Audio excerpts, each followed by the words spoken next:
আপনারা জানেন ঢাকা বিশ্ববিদ্যালয়ে চায়না সরকার নারী শিক্ষার্থীদের জন্য 1500 সিটের একটা হল নির্মাণ করছে। আমরা একটা জুড়ে করে দিতে পারি চায়না সরকারের জন্য।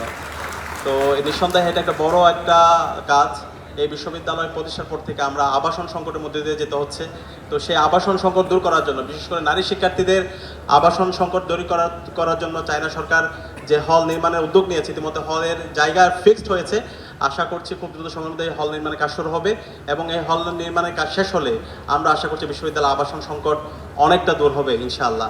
এর পাশাপাশি আজকের যে জব ফেয়ার, সেখানে 430টার জব অপরচুনিটি আছে এবং প্রায় 31টা কোম্পানি এখন পর্যন্ত এখানে এসেছে।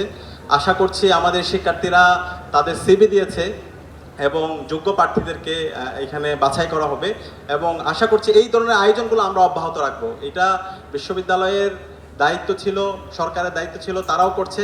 আমরা ডাকসুতে দায়িত্ব নেওয়ার পর থেকে আমরা আমাদের জায়গাতে চেষ্টা করছি এবং আমরা কথা দিচ্ছি ইনশাআল্লাহ শিক্ষার্থীদের স্বার্থ সংশ্লিষ্ট যত ইস্যু আছে আমরা সবসময় শিক্ষার্থীদের এই স্বার্থগুলো আদায় করার জন্য আমরা আমাদের জায়গা থেকে কাজ করে যাব এবং এই প্রোগ্রাম বাস্তবায়ন করতে গিয়ে আমাদেরকে অনেক বেশি বিভিন্ন ধরনের চ্যালেঞ্জের মধ্যে দিয়ে যেতে হয়েছে। ইতিমধ্যে ডাকসুর জিএস এস এম ফরহাদ সেটা উল্লেখ করেছে। আমরা আশা করব বিশ্ববিদ্যালয় আমাদের অভিভাবক, সে অভিভাবক হিসাবে আমরা তাদের থেকে আরও অনেক দায়িত্বশীল আচরণ করি।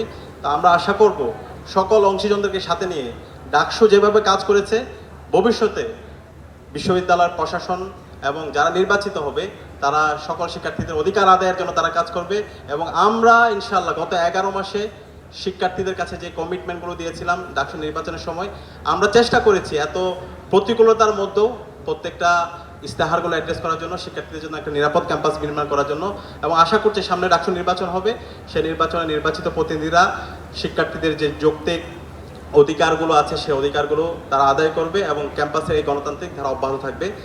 এবং একই সাথে আপনাদের জন্য আরেকটা ঘোষণা আমরা দিতে চাই। আমরা আজকে এখানে একটা এমওইউ হবে হুয়াইয়ের সাথে, আমাদের শিক্ষার্থীদেরকে এআই এর উপর কোর্স করা হবে বছর জুড়ে। তো আশা করছি শিক্ষার্থীরা এই কোর্সগুলো করবে এবং এই কোর্সগুলো করার মাধ্যমে তাদেরকে নিজেদেরকে প্রযুক্তিগত জায়গায় নিজেদের উৎকর্ষ করার মাধ্যমে তারা সারা দুনিয়াব্যাপী নেতৃত্ব দেওয়ার জন্য নিজেদেরকে উপযোগী করবে।